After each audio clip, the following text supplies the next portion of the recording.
अस्सलामुअलैकुम। फरहाद ख़ान पंजाब कॉलेज अब्दुल हकीम से आपसे मुखातिब है। आज हम डिफरेंशियल इक्वेशन का 6th लेक्चर डिस्कस करेंगे। इससे पहले हमने अपने 5th लेक्चर में होमोजीनियस इक्वेशन के बारे में पढ़ा था।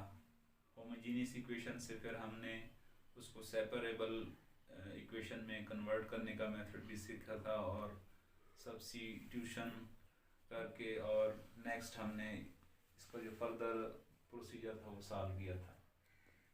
आज हमारे पास कोई इक्वेशन होगी डिफरेंशियल इक्वेशन, उसको हम रिड्यूसिबल कर सकते हैं होमोजीनियस फॉर्म के अंदर। यानी आपके पास कोई डिफरेंशियल इक्वेशन होगी, हम उसको होमोजीनियस डिफरेंशियल इक्वेशन में कन्वर्ट करेंगे। ठीक है, तो हम स्टार्ट करते हैं। The differential equation a1x plus b1y plus c1 dx plus a2x plus b2y plus c2 dy is equal to 0। ये हमारे पास कोई जनरल डिफरेंशियल इक्वेशन है। हम इस डिफरेंशियल इक्वेशन को इस फॉर्म में भी लिख सकते हैं।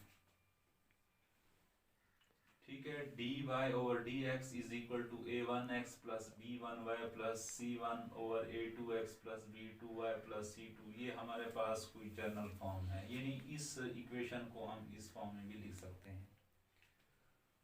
अब ये हमारे पास कोई डिफरेंशियल इक्वेशन है, ये होमोजीनियस नहीं है। ठीक है, अब इसको हमने होमोजीनियस में रिड्यूस करना है, तो हमारे पास इसके दो केसेस हैं जिसको हम डिस्कस करेंगे, और उन्हीं दो केसेस को यूज करते हुए हम इसको होमोजीनियस डिफरेंशियल इक्वेशन में कन्वर्ट करेंगे। अब आपके पास पहला केस ये है, if a1 over a2 not equal to b1 over b2। अब यहाँ पे जो आपके पास a1 है और यहाँ पे a2 है, ये आपके पास किसी भी अननोन के कोफिशिएंट हैं। ठीक है, अब यहाँ देखें इस वाली इक्वेशन के अंदर ये आपके पास a1 है और ये आपके पास a2 है। इनकी जो रेशो है वो b1 और b2 की इक्वल ना हो। केस 1 आपका पास क्या है, अगर a1 और a2 नॉट इक्वल टू किसके हो, b1 और b2, यानी यहाँ पे जो कोफिशिएंट है b1 और b2 ये इसकी इक्वल ना हो, तो हम उसको कैसे सॉल्व करते हैं।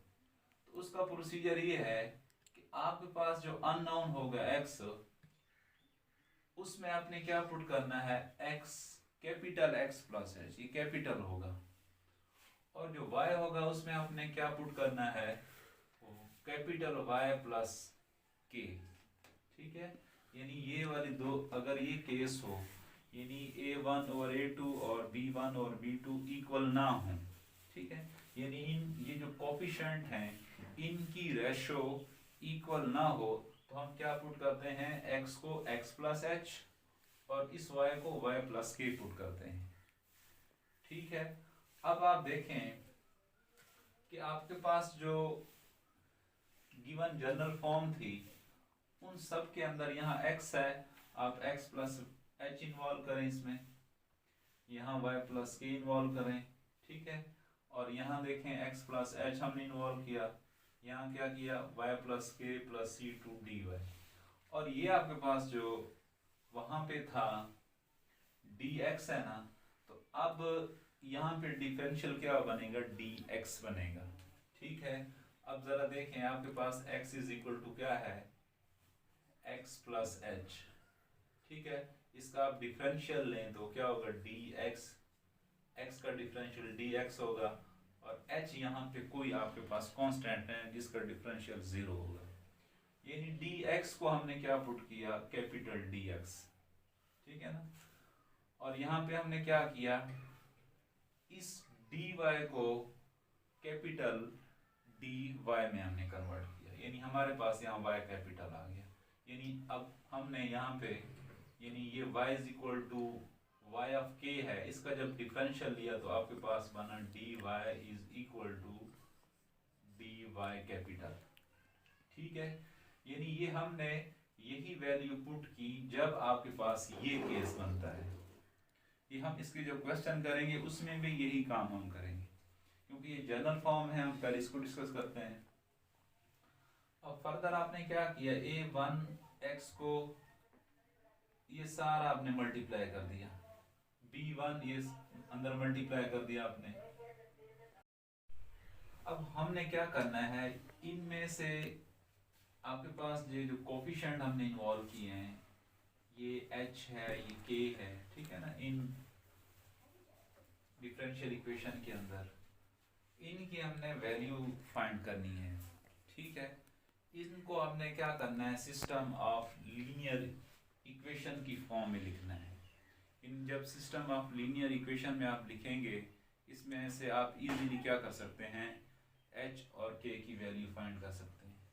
ठीक है, अब आप देखें, एक टर्म ये है, इसको लेना है आपने, और एक टर्म आप ये लेंगे, और ये c1 कांस्टेंट, इसको इक्वल टू c रख देंगे। ये आपके पास एक लीनियर इक्वेशन आ गई। और यहाँ आपने क्या करना है, इस वाली में से आपने कौन कौन सी टर्म लेनी है, कि ये वाली और ये कांस्टेंट जो है c0।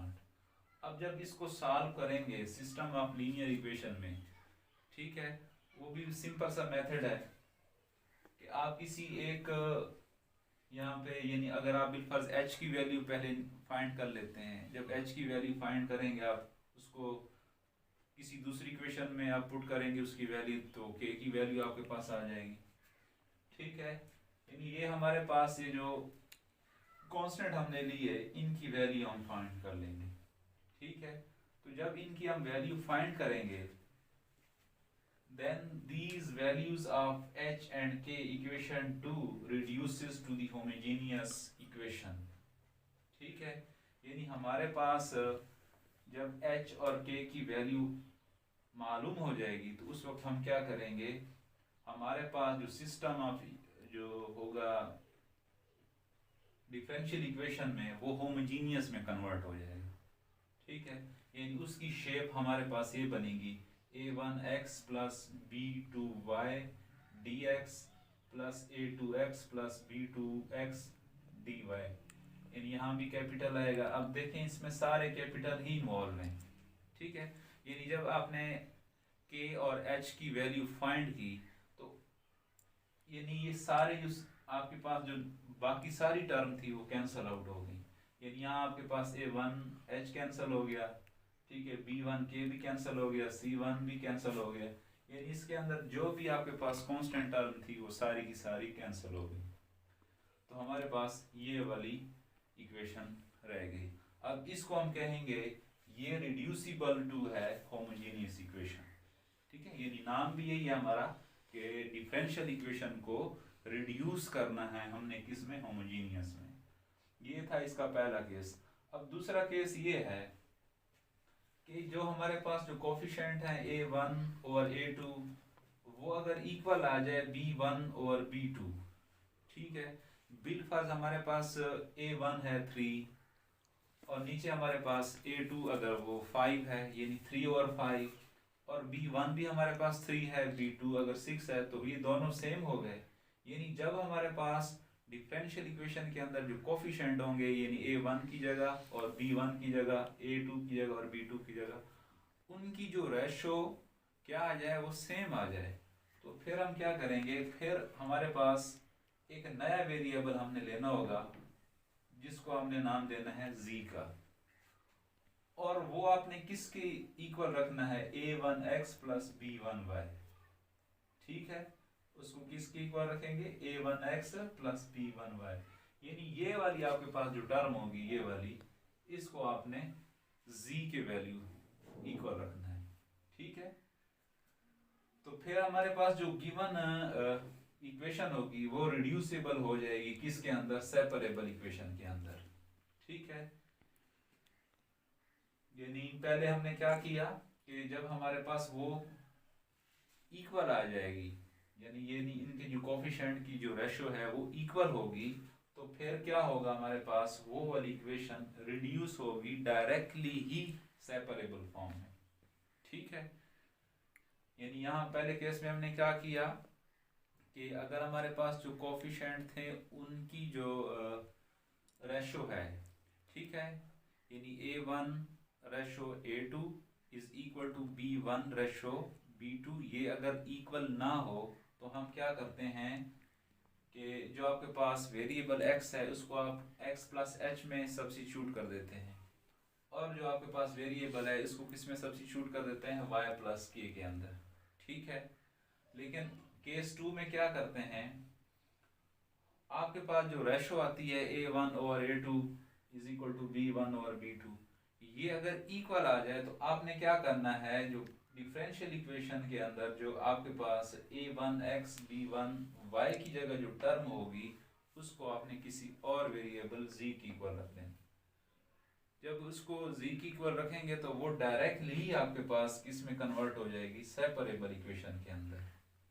ठीक है, अब पीछे हम क्या करते रहे कि हमारे पास होमोजीनियस इक्वेशन होती, होमोजीनियस में हम क्या करते, उसको सेपरेबल में कन्वर्ट करते। ठीक है, लेकिन यहाँ केस 2 में क्या है कि वो डायरेक्ट ही किस में कन्वर्ट हो जाती है, सेपरेबल फॉर्म में। ठीक है, क्योंकि पहला स्टेप हमारा क्या है, सेपरेबल है, फिर उसके बाद होमोजीनियस है। ठीक है ना, तो डायरेक्ट ही हम फर्स्ट स्टेप पे आ सकते हैं। अब एक हमारे पास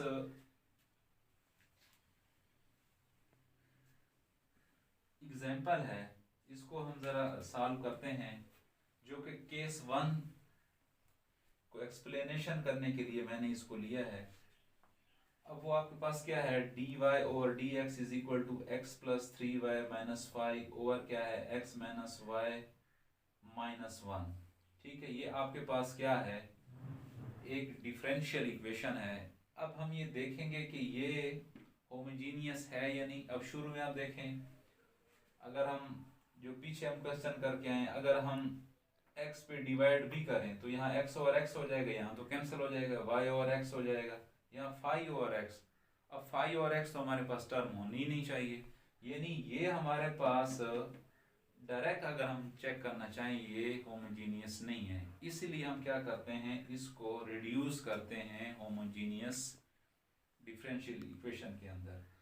अब देखें जरा, अगर हम इसको कंपेयर करें, यानी इस वाली इक्वेशन को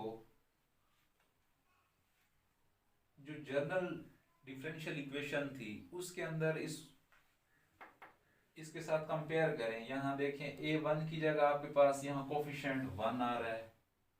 ठीक है, यहाँ B1 की जगह कोफिशिएंट क्या आ रहा है, वो 3 आ रहा है। यहाँ A2 की जगह कांस्टेंट क्या, कोफिशिएंट क्या आ रहा है आपके पास, यहाँ x है तो x का कोफिशिएंट यहाँ आपके पास 1 है, और B2 की जगह आपके पास -1 है। ठीक है, नीचे हमने यही बात लिखी भी है, यानी A1 की जगह A है, A2 की जगह आपके पास क्या है, 1 है। इसी तरह B1 की जगह आपके पास 3 है, B2 की जगह आपके पास -1 है। जब इसको हमने कंपेयर किया तो आपने देखा कि ये सेम नहीं आ रहे। ठीक है, यानी अगर हम इसको लिखें रेशो फॉर्म में, A1 ratio A2 is equal, अब यहाँ ये इक्वल नहीं है, पहले चेक करते हैं B1 B2 की इक्वल नहीं है। अब A1 क्या है आपके पास, 1 है, A2 भी आपके पास 1 है, और B1 देखें आपके पास क्या आ रहा है, वो 3 आ रहा है। ठीक है, और B2 क्या आपके पास -1 है। ठीक है, B1 3 था और B1। अब आप देख रहे हैं कि ये आपके पास इक्वल नहीं है, यानी इसका 1 आंसर आएगा, 1 इक्वल नहीं -3 के।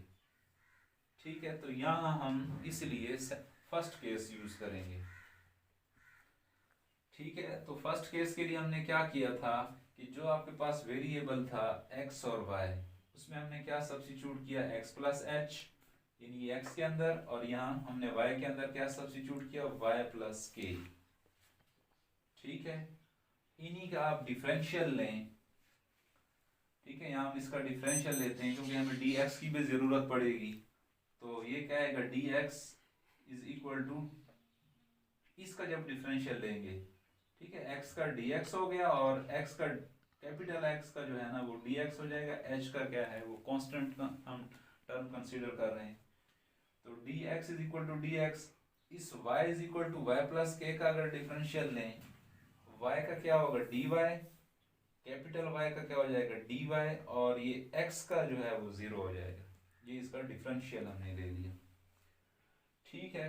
फिर हम क्या कहेंगे, putting all the values in one then one becomes, यानी ये आपके पास जो वन है इसके अंदर आपने सारी की सारी वैल्यूज क्या कर दी, पुट कर दी, ठीक है। अब इसके अंदर वैल्यूज पुट करें तो जरा देखें, dy कैपिटल आएगा ओवर dx, x की जगह क्या पुट करेंगे x plus h plus 3 into y plus k, यहाँ y की जगह हमने ये y की वैल्यू पुट कर दी, माइनस 5 एज इट इज। फिर x की वैल्यू पुट करें x plus h minus y plus k, ये हमने y की वैल्यू पुट कर दी, ये माइनस 1 आ गया, ठीक है।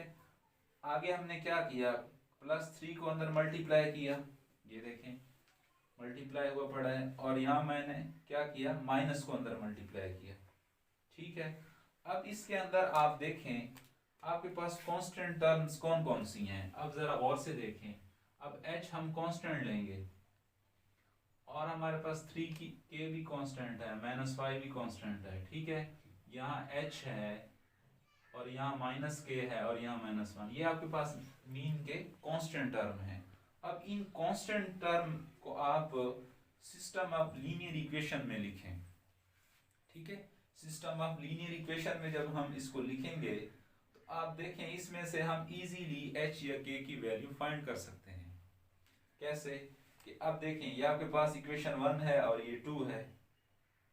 अब आप क्या करें कि अगर इक्वेशन 1 से 2 माइनस कर दें, ठीक है, ये h आपके पास कैंसिल हो जाएगा, 3 प्लस 1 हो जाएगा आपके पास, ठीक है। यानी 1 अगर माइनस 2 करें, अब यहाँ अगर माइनस किया हमने, ये देखिए ये h कैंसिल हो जाएगा, तो आपके पास क्या आ जाएगा, यानी ये वैल्यू माइनस से प्लस में चेंज हो जाएगी, 3 प्लस k हो जाएगा आपके पास, ठीक है। जब हमने इसको सॉल्व किया तो ये आपके पास क्या आ जाएगा 4k आ जाएगा, ठीक है। और यहाँ देखिए ये माइनस का 5 है, ये जब माइनस करेंगे इस इक्वेशन को तो ये माइनस से प्लस में कन्वर्ट होगा, ठीक है। जब प्लस में कन्वर्ट होगा तो आपके पास क्या आ जाएगा माइनस का 4 आ जाएगा, ठीक है। ये माइनस का 4 ही आएगा आपके पास, ठीक है। तो 4k is equal to minus 4, तो ये k की वैल्यू आपके पास क्या आ गई माइनस 1 आ गई। तो जब लिखेंगे सिस्टम ऑफ लीनियर इक्वेशन में तो क्या होगा आपके पास h plus 3k minus 5 is equal to 0, h minus k minus 1 is equal to 0। अब देखें यहाँ हमारे पास 5 है, यहाँ 3 है। अब h और k की वैल्यू हमें चाहिए, ठीक है। अब h और k की वैल्यू हम बड़े इजीली फाइंड कर सकते हैं। ये इक्वेशन 1 है और ये 2 है।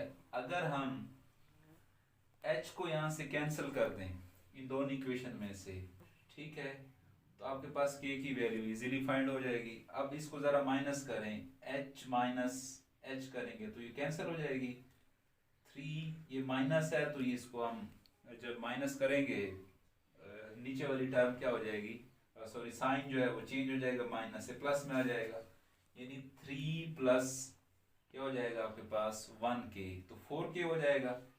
फिर माइनस 5 है और ये माइनस से प्लस में जब कन्वर्ट होगा तो क्या आएगा आपके पास माइनस का 4। नीचे आपके पास क्या टर्म बनी, वो हमारे पास बनी 4k minus 4 is equal to 0, ठीक है। अब आगे हमने क्या किया कि 4k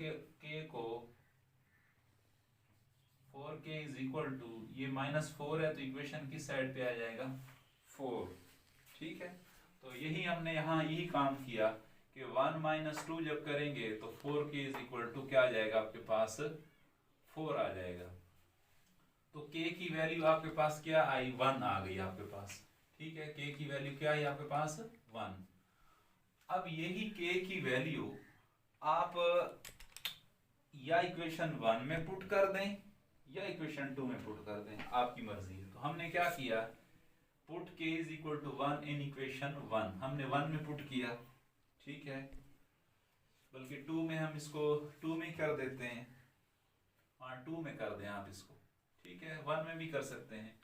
तो अब ये क्या होगा, h k की वैल्यू माइनस 1 थी, ठीक है ना, यानी हमारे पास जो इक्वेशन थी ना सेकंड वो ये थी ना, h माइनस के माइनस 1 इज इक्वल टू 0, यानी k की वैल्यू 1 फाइंड किया आपने, माइनस के इज इक्वल टू 0, तो k की वैल्यू क्या आएगी, माइनस 2 इज इक्वल टू 0, के h इज इक्वल टू 2 आ जाएगी, ठीक है। तो यहाँ हमने यही फाइंड की, ठीक है। अब जब आपने h और k की वैल्यू फाइंड कर ली, यानी जितने भी आपके पास कांस्टेंट टर्म थी वो सारी की सारी वैल्यू आपने जब उसकी फाइंड की, तो अब हमने क्या किया, इक्वेशन 2 में पुट कर दिया, ठीक है। जब इक्वेशन 2 में जब हम पुट करेंगे तो देखें x एज इट इज आ जाएगा, h की वैल्यू 2 आई आपके पास, plus 3y as it is, और यहाँ हमने क्या किया, ये आपके पास यहाँ था 3k, तो k की वैल्यू जब 1 थी तो 3 आ जाएगा आपके पास, माइनस 5 और क्या होगा, x plus 2 minus y minus 1 minus 1, ठीक है। यानी ये आपके पास k की वैल्यू h की वैल्यू थी, ये k की वैल्यू थी, और ये माइनस 1 जो था वो साथ ही हमारे पास डिफरेंशियल इक्वेशन के अंदर ये टर्म आ रही है। अब ये प्लस का 3 है, सॉरी ये प्लस का 2 है, ये प्लस का 3 है, ये माइनस, तो ये दोनों 5 हो जाएंगे, 2 और 3 5, और ये माइनस 5, तो ये आपस में क्या हो जाएंगी, कैंसिल हो जाएंगी, और उसके बाद क्या होगा, प्लस माइनस 5, और नीचे अब देखें ये प्लस 2 और प्लस 3 ये आपस में कैंसिल आउट हो जाएंगी, और नीचे हमारे पास है प्लस 2 माइनस 1 और माइनस 1, अब ये माइनस 2 हो जाएंगी ये दोनों टर्म, और ये प्लस 2, तो ये आपस में कैंसिल। हमारे पास कौन कौन सी टर्म रहेगी, अब x प्लस 3y और x माइनस वाई। अब ये आपके पास एक डिफरेंशियल इक्वेशन बन गई। अब इसको हम इजीली क्या है, होमोजीनियस बना सकते हैं, कैसे कि अगर इसको भी x पे डिवाइड किया जाए, y को भी x पे डिवाइड किया जाए, इस x को भी x पे डिवाइड करें और इस y को भी x पे डिवाइड करें, ठीक है, तो आपके पास क्या टर्म बन जाएगी, 1 प्लस 3y और x और 1 माइनस y और x, ठीक है। जब इस ये टर्म हमारे पास बन गई तो हम कह सकते हैं आपके पास होमोजीनियस है, ठीक है। जैसे लास्ट लेक्चर में हम लोगों ने पढ़ा था कि हमारे पास y और x की जो टर्म इन्वॉल्व हो जाए डिफरेंशियल इक्वेशन के अंदर, तो हम कह सकते हैं कि वो आपके पास क्या है, होमोजीनियस है, ठीक है। अब आगे प्रोसीजर जैसे पहले हम करते आ रहे हैं पहले क्वेश्चन के अंदर, तो सेम ये वैसे ही है, ठीक है। y और x को आप v के इक्वल पुट करें, फिर y की इक्वल रख के फिर इसको आपने क्या करना है, डिफरेंशिएट करना है विद रिस्पेक्ट टू x, ठीक है। जब differentiate with respect to x किया तो आपके पास ये आंसर आया, यानी dy over dx is equal to v plus x dv over dx। अब फिर आपने क्या किया कि ये जो आपके पास इक्वेशन थी 3, इसमें आपने dy ओवर dx की वैल्यू पुट कर दी, जो कि ये आपने फाइंड की, ये वाली वैल्यू, और यहाँ जहाँ पे आपके पास y और x तमाम ने v पुट कर दिया, ठीक है। अब ये वाली टर्म जो v है इक्वेशन की दूसरी साइड पे आएगी, माइनस v हो जाएगी। अब इनका एलसीएम लें तो 1 माइनस v ही आएगा, और आगे क्या होगा, 1 plus 3v minus v into 1 minus v, ठीक है। क्योंकि यहाँ पे हमारे पास इसके ओवर की फॉर्म में यूँ समझे 1 है, तो 1 माइनस v को जब 1 पे डिवाइड करेंगे तो 1 माइनस v ही आएगा, फिर 1 माइनस v को v से मल्टीप्लाई करेंगे। अब आगे क्या टर्म बन गई, x dv over dx is equal to 1 plus 3v minus v plus v square over 1 minus v। अब ये 1 प्लस 3v है, ये माइनस v है, और ये v स्क्वायर। अब इसमें देखें कि ये टर्म और ये टर्म ये क्या हो जाएगी आपके पास, ये 3v प्लस का है माइनस v का, तो प्लस 2v हो जाएगा, और v स्क्वायर जो है हमने शुरू में लिख दिया, और नीचे क्या हो जाएगा 1 माइनस v, ठीक है। अब ये देखें आपके पास एक परफेक्ट स्क्वायर बन रहा है इसका, किसका, 1 प्लस v होल स्क्वायर। अगर इसको ओपन करें तो हमारे पास ये बनेगा, यानी v square plus 2v plus 1 over क्या है 1 माइनस वी। ठीक है, अभी तक ये आपके पास सेपरेबल फॉर्म में नहीं आए।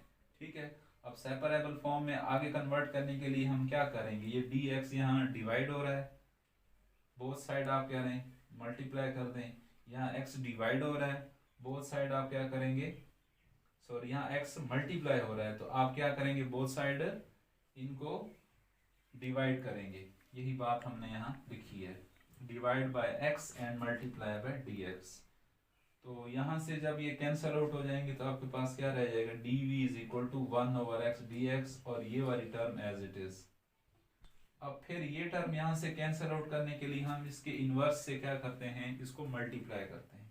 अब इसका इनवर्स यही होगा ना, 1/v प्लस 1 का होल स्क्वायर। तो जब हमने इसकी इनवर्स से इसको मल्टीप्लाई किया तो हमारे पास क्या टर्म रह गई, हमारे पास ये बन गई 1 minus v/v plus 1 whole square dv is equal to क्या है 1/x dx।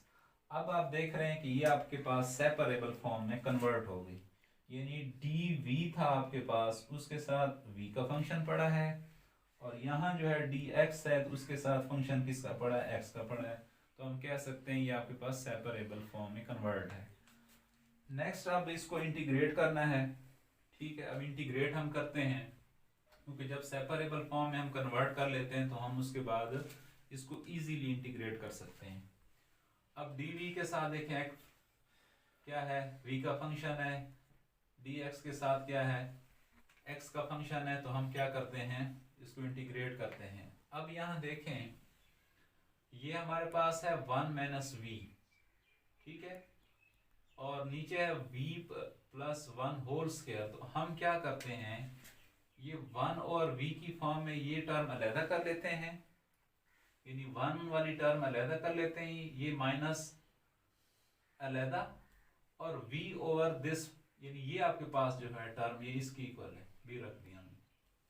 ठीक है, यानी ये टर्म अलग हो गई, यानी हमारे पास यूं था ना 1 माइनस v था आपके पास, ओवर क्या है v प्लस 1 होल स्क्वायर। तो हमने क्या किया, यानी इनका जो, यानी इसको पार्ट्स में हमने कन्वर्ट कर दिया, 1 plus v whole square minus v over 1 plus v whole square. ठीक है, यानी यहाँ हमारे लिए इंटीग्रेशन करना जरा मुश्किल थी, तो हमने क्या किया, इनको पार्ट्स में चेंज कर दिया, और ये आपके पास एज इट इज। अब आगे देखें कि v प्लस 1 होल स्क्वायर जो है ये इंटीग्रेट हो सकता है, यहाँ पे भी हो सकता है, लेकिन हम क्या करते हैं जरा एक स्टेप और आगे देखते हैं कि मे बी ये किसी के साथ इसका रिलेशन बन जाए। अब हमने क्या किया कि ये जो आपके पास v है इसमें प्लस 1 भी किया, माइनस v1 भी किया।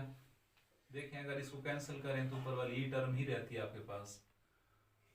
अब आपने क्या किया, दोबारा ये वाली जो टर्म आपको नजर आ रही है इनको पार्ट्स में चेंज कर दिया, यानी v प्लस 1 इसके नीचे हमने ये टर्म लिख दी, और minus 1 over v plus 1 whole square, यानी ये वाली टर्म भी इसमें हमने क्या किया, यही पार्टीशन कर दिया हमने। यानी आपके पास क्या था, v plus 1 minus v plus 1 minus 1 over क्या था आपके पास v प्लस 1 होल स्क्वायर। तो इसकी पार्टीशन हमने यूं की, v plus 1 over v plus 1 whole square minus 1 over v plus 1 whole square, यानी इस तरह हमने इसकी पार्टीशन कर दी। ठीक है, अब फर्दर हमने क्या किया, ये माइनस क्योंकि आ रहा था ना इससे पहले, क्योंकि इसकी पार्टीशन जब करेंगे तो ये माइनस आगे हमें मल्टीप्लाई करना पड़ेगा। अब ये माइनस आगे मल्टीप्लाई करें, ये एज इट इज आ जाएगा, ये वाला माइनस जो है आपके पास ये प्लस में कन्वर्ट हो गया। ठीक है, और 1 और x dx ये आपके पास एज इट इज है। अब देखें कि ये वाली टर्म आपके पास जो है, ये टर्म और ये वाली टर्म ये आपके पास एक जैसी हैं, यानी ये वाली टर्म और ये वाली टर्म एक जैसी हैं। अगर इन दोनों को हम क्या करेंगे, ऐड करेंगे, यानी ये टर्म और ये टर्म, इनका कोफिशिएंट यानी आपके लिए 1 है, इसका भी 1 है, तो यानी ये 2 टाइम्स हो गई आपके पास। तो हमने क्या किया, ये 2 यहाँ पे लिख दिया। यानी ये टर्म जैसे हम करते हैं ना, x प्लस एक्स करते हैं, तो हम उसको क्या लिखते हैं, 2x लिखते हैं। तो सेम काम हमने ये भी यही किया है, ठीक है। यानी ये दोनों टर्म ट्वाइस हो गई आपके पास, 1 और 1, v plus 1 whole square dv minus ये इंटीग्रल साइन v प्लस 1 और नीचे क्या है, v प्लस 1 होल स्क्वायर। असल में ये हम काम इसलिए करना चाह रहे थे कि कोई ना कोई पावर हमारे पास कैंसल आउट हो जाए। अब यहाँ ये कैंसल हो रही थी, अब इसकी पावर 1 है, ये इससे कैंसल और एक पावर इससे कैंसिल हो जाएगी, ठीक है। तो क्या रह गया, 1 ओवर v प्लस 1 dv और 1 ओवर x dx आपके पास आ गया, ठीक है। अब आगे हमने क्या किया, ये 2 एज इट इज, ये वाली पावर क्योंकि 2 है इसको ऊपर ले आए, इसलिए ऊपर इसको ले आ रहे हैं कि हम यहाँ पावर रूल लगा लेते हैं, इंटीग्रेशन का जो पावर रूल है वो अप्लाई कर देते हैं। अब ये जब ऊपर आएगा तो उसका साइन चेंज हो जाएगा ना, यानी +2 है, ऊपर जाके -2 हो जाएगा, ठीक है। अब यहाँ हमने क्या किया, जो आपके पास रूल है, इंटीग्रेशन का रूल है, जो कि लास्ट क्वेश्चन में भी हमने उनको डिस्कस किया, x की पावर n dx हो, तो हम क्या करते हैं, x n+1 ओवर क्या होता है, n+1 प्लस c, ठीक है। तो यही काम हमने यहाँ किया कि -2 जो पावर थी उसमें ऊपर भी ऐड किया और नीचे उसके ओवर की फॉर्म में भी ऐड किया। तो ये क्या हो जाएगा, v प्लस 1 -1 हो जाएगा, -2 + 1 -1 ही होता है, ये एज इट इज, ठीक है। और नीचे यहाँ देखें कि v प्लस 1 का डेरिवेटिव ऊपर पड़ा है विद रिस्पेक्ट टू अगर dv हम लें, ठीक है ना, यानी d विद रिस्पेक्ट टू अगर आप dv v प्लस 1 का डेरिवेटिव लें, वो क्या होता है, 1 ही आएगा, यानी v का 1 आ जाएगा और 1 का 0, वो नहीं हम लिखे थे। तो ऊपर यानी डेरिवेटिव मौजूद है, तो हम इसको नेचुरल फॉर्म में लिख सकते हैं, यानी natural log of v plus 1। और यहाँ पे भी यही काम हुआ पड़ा है कि आपके पास नीचे वाला जो फंक्शन है उसका ऊपर डेरिवेटिव है, यानी विद रिस्पेक्ट टू, यहाँ क्योंकि डिफरेंशियल x है तो x के लिहाज से 1 पड़ा है, तो इसको भी हमने नेचुरल लॉग में लिख दिया। और फिर हम क्योंकि कांस्टेंट लिखते हैं तो वो नेचुरल लॉग c0 मैंने लिख दिया, कोई इशू नहीं है। नेक्स्ट हम क्या करेंगे, ये 2 ओवर -1 हो जाएगा, ये ओवर की फॉर्म में था, और ये माइनस जो थी इसकी पावर प्लस बनाने के लिए हम इसको नीचे लिखते हैं, ठीक है। ये minus natural log of v plus v as it is, ये भी एज इट इज आपके पास। अब हम क्या करते हैं, जो हमने v रिप्लेस किया था y और x में, ठीक है, v किस में रिप्लेस किया था, y और x में, वही इसके अंदर रिप्लेसमेंट करते हैं। अब ये -2 एज इट इज, ये 1 ओवर y plus x plus 1 minus y over x plus 1 is equal to natural log of x plus c0, natural log of c0। अब नीचे हम क्या करते हैं, एलसीएम लेते हैं, ठीक है, यानी यूं हमारे पास लिखा हुआ है, मैं यहाँ लिख देता हूँ, ये आपके पास क्या है, y ओवर x प्लस 1, इसका जब आप एलसीएम लेंगे x आएगा, तो ऊपर क्या आएगा, y प्लस x, ठीक है। तो इसलिए हमने क्या लिखा, y plus x over x। और अगले स्टेप पे ये जो नीचे आपके पास ओवर है, क्योंकि ये ओवर और उसके नीचे एक और ओवर है, तो ये क्या करते हैं, नीचे वाली टर्म फिर ऊपर क्या होती है, मल्टीप्लाई होती है, तो ये हमने अगले स्टेप पे आगे उसको मल्टीप्लाई कर दिया। यहाँ भी हमने एलसीएम लिया, x ही आएगा, तो y plus x over x आ गया, ये natural log of x plus c0, ये सारा हमने एज इट इज ही लिखा। अब अगले स्टेप पे हमने क्या किया कि आपके पास जो टर्म थी, ये वाली टर्म, ठीक है, अब इसको हमने,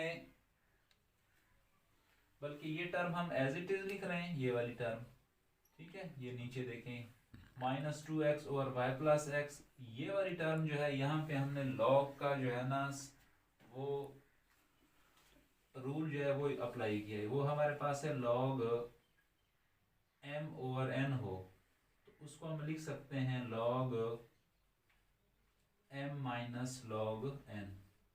ठीक है, तो हमने यही काम यहाँ किया कि ये ओवर की फॉर्म में थी तो हमने इस पे क्या किया, लॉग का जो रूल है वो अप्लाई कर दिया, ये एज इट इज। फिर ये माइनस क्योंकि यहाँ आ रहा था, फिर अगले स्टेप पे हमने माइनस को अंदर मल्टीप्लाई किया, ये minus natural log of y plus x plus natural log of x हो जाएगा। फिर ये नेचुरल लॉग ऑफ x जो है इसको आप इक्वेशन की दूसरी साइड पे जब ले आएंगे इसका साइन अपोजिट हो जाएगा, तो ये इससे कैंसिल हो जाएगा। ठीक है, यानी minus 2x over 1 plus y plus x minus natural log of y plus x क्या आ जाएगा आपके पास, is equal to natural log of c naught. ठीक है, ये हमने नीचे इसको लिख दिया। अब आगे है हमारे पास ये टर्म हम क्या करते हैं, minus natural log of y plus x is equal to log of c nought. अब ये टर्म हम क्या करते हैं, इक्वेशन की दूसरी साइड पे ले जाते हैं, तो वो आपके पास क्या हो जाएगी, प्लस की फॉर्म में आ जाएगी। ठीक है, तो ये आपके पास क्या आ जाएगा,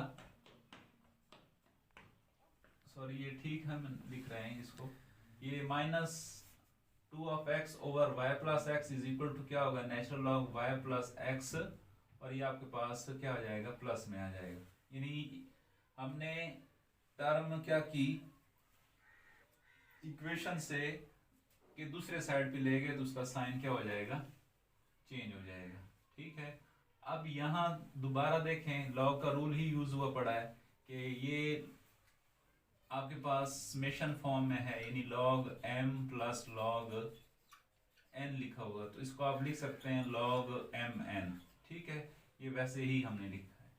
ठीक है, अब आगे हम क्या करते हैं कि जो हमने सब्स्टिट्यूशन की थी शुरू के अंदर, कि हमने लिखा था कि जो x है आपके पास वो है x प्लस एच की इक्वल है, और जो y है वो आपके पास किसकी इक्वल है, y प्लस k की इक्वल है। ठीक है, यानी ये दोनों सब्स्टिट्यूशन हमने की थी, क्योंकि हम ओरिजिनल वेरिएबल हमारे पास स्मॉल x था और स्मॉल y था, इसलिए हम क्या करते हैं, ओरिजिनल वेरिएबल में ही इसका सॉल्यूशन प्रोवाइड करेंगे। अब देखें कि हमें x की वैल्यू चाहिए, क्योंकि इसके अंदर x और y इन्वॉल्व है, हम x की वैल्यू जो कैपिटल X उसकी लेते हैं, ये h को इक्वेशन की साइड पे लें तो capital X is equal to क्या हो जाएगा, x माइनस 2, और ये h क्योंकि हमने वैल्यू फाइंड की थी 2, तो h की जगह हम क्या लिख देते हैं, 2 लिख देते हैं। यहाँ हमने क्या किए, k को इक्वेशन की दूसरी साइड पे ले गए, माइनस k हो जाएगा, तो y माइनस k। ठीक है, अब आगे हमने क्या किया, k की वैल्यू जो हमने फाइंड की थी वो 1 थी, वो हमने यहाँ पुटिंग कर दी है। तो अब ये आपके पास क्या इक्वेशन बन गई कि आपने x की वैल्यू यहाँ पुट कर दी, वो क्या बनी आपके पास, कैपिटल X, वो ये वाली x माइनस 2। ठीक है, इसी तरह यहाँ आपने y की वैल्यू पुट कर दी, ये देखें ये y की वैल्यू पुट हुई पड़ी है, और यहाँ हमने क्या किया, कैपिटल X की वैल्यू ये पुट कर दी, और यहाँ आपके पास क्या था, y प्लस एक्स, ये आपके पास y की वैल्यू आ गई, और ये आपके पास किसकी वैल्यू आ गई, x की। ठीक है, यानी कैपिटल X की वैल्यू x माइनस 2 थी, और कैपिटल Y की वैल्यू क्या थी, y माइनस 1। आगे आपने क्या किया, ये माइनस 2 को अंदर मल्टीप्लाई किया, माइनस 2x, ये प्लस के क्या हो जाएगा, 4 हो जाएगा, ये माइनस y प्लस माइनस 1 है, ये x प्लस 2 है, माइनस 2 सॉरी। तो अब क्या करें, अब यहाँ देखें माइनस 1 है और माइनस 2 है, तो ये आपके पास क्या हो जाएगा, माइनस 3 हो जाएगा, और आगे y प्लस एक्स माइनस 3, और यहाँ देखें ये माइनस 1 है और ये माइनस 2। ठीक है, माइनस 1 और माइनस 2, ये आपके पास क्या हो जाएगा, माइनस 3, यानी माइनस 2x प्लस 4 ओवर क्या हो जाएगा, x plus y minus 3 is equal to क्या आएगा आपके पास, natural log of c naught y plus x minus 3। ठीक है, यही आपके पास रिक्वायर्ड सोल्यूशन है।